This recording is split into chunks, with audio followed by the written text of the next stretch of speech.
My name is Willem. I'm an English teacher and the Head of Education and Community Development for LearnCube.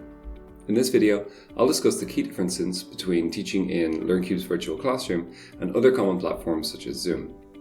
Our virtual classroom, having been designed specifically for online teaching, is a lot easier to use and more versatile for education.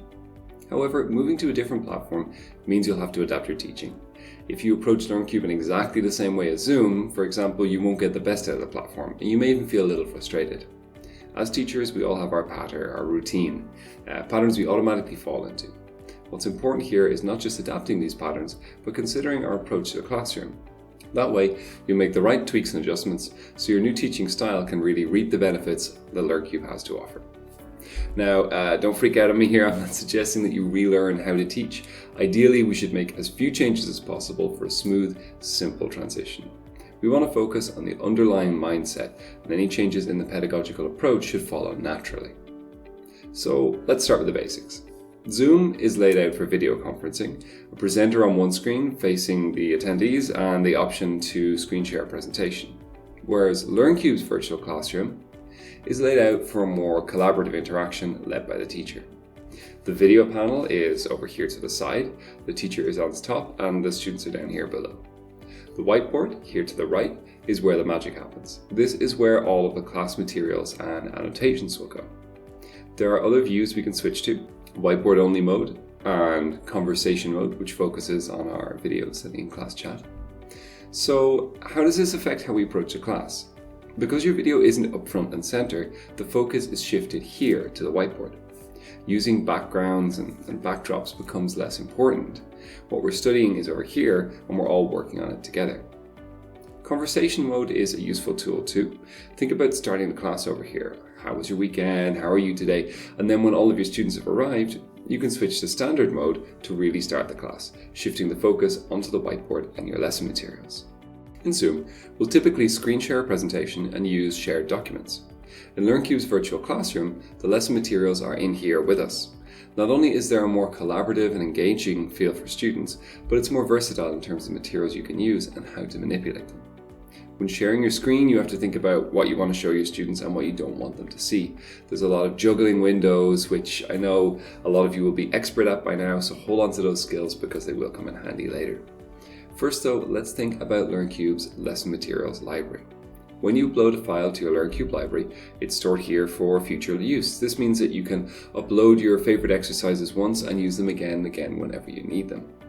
Be sure to name your files well, and the search feature will let you quickly grab them without rooting around through loads of folders.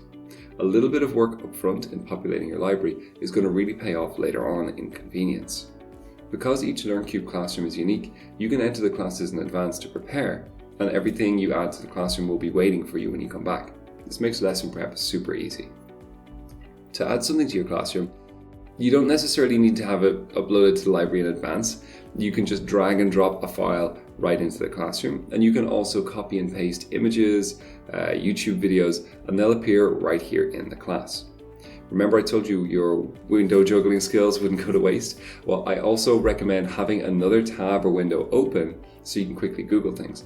As a language teacher, it's really handy to be able to copy a quick screenshot. A picture is worth 1,000 words after all. Similarly, there are literally millions of YouTube videos you might find useful in your classes. So just copy the share link, paste it into your classroom with Command or Control V, and it will open in a new whiteboard tab. So the lesson library is largely going to replace your reliance on screen shared lesson materials, but there is still a place for it. You can of course share your screen through LearnCube. I'd recommend when you want to share something with animations or a video that isn't on YouTube that you can't download. If you use Google Docs in your lessons as collaborative documents, you can also use them inside the LearnCube virtual classroom without needing to have another window open. Both you and your student will be able to edit the document together in real time. In Zoom, you're typically screen sharing, as I've mentioned at length. This means that your student is a passive observer in the class. In a LearnCube classroom, your student can also write, draw, and interact with class materials. This means you can include more activities to get your students involved with your lesson. Of course, we don't always want students to have full reign over the class, so we do have this little lock feature, which is especially vital if teaching younger kids. The teacher also controls what page we're on. Think about this increased capacity for student interaction. It allows you to plan more interesting and engaging lessons. Some teachers will make their students a presenter in Zoom, giving them the floor. In LearnCube, you can't put the student up here in the teacher's position at the top of the video panel, but you can allow students to share their screens. I found that since the focus is on the whiteboard, having a student present from their regular video below or in conversation mode if they don't need any visual aids works just as well. In Zoom, there is the option to send a message, which pops up in a separate little window. In LearnCube, you can message students using the chat panel. In standard class view, it's nested behind the video panel up here. When you have a message, you'll see a little red dot appear and you'll hear a notification sound so you don't miss it. While we're talking about the video panel, you may notice that the panel is not mirrored. If you're used to having a mirrored video, this might be a bit confusing at first, but you'll get used to it really quickly. The reason we don't mirror the video is that any text you have in the background or you hold up to the camera would obviously come out backwards, so this way it's legible. If you want to divide students up into smaller groups, LearnCube does also have a breakout room feature, and the teacher controls who is put into which room. One of the best things about LearnCube is that everything you leave open at the end of the class is saved indefinitely in your class review, including all annotations from both teachers and students. This means that your students can go back and read over their notes for easier revision, and since the teacher can reload these notes into a future class, you can easily maintain continuity and pick up exactly where you left off last time. This is a whole new way of thinking, and it's worth considering what you open or close, different materials in the lesson. There are a couple of important things to consider. Screen shares won't be saved in the notes as there's no longer a screen to share, and anything that you close before the class ends will not be saved in your notes. You are limited in the number of tabs you can have open at a time, so if, like me, you draw a lot in class and tend to tear through whiteboards, I recommend adding a PDF file with lots of blank pages to your library. A multi-page PDF takes up just one tab, and you can add loads and loads of notes without needing to close anything. The class review also has this Learning Analytics tab. At the moment, we register student and teacher talk time and whiteboard interactions, meaning how many times each user clicked on the whiteboard. This is really useful for making sure you're keeping a good teacher-student interaction balance in class. It especially comes into its own in group classes. Good teachers are always trying to ensure that everyone gets an equal chance to participate, but having the hard data in front of you can be so helpful.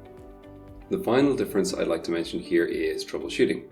This goes with any platform, but of course the type of issues and how to solve them inside the platform are going to differ. We're teachers, not IT consultants, but the reality is that as we're teaching online, we'll need some level of knowledge about how to get around common issues like poor connection or students with firewall problems. LearnCube has a number of tools that can help you and your students if you do run into trouble, and it's really worth reading up on them. There are a few simple steps you can take to help your students out, and you should be informed about them because as the first point of contact, you're on the front line. I'll include links to LearnCube's troubleshooting articles and videos below, along with some videos that go into more detail on some of the features I have mentioned. I hope you found this video useful and that it helps to address any concerns you might have when changing platforms.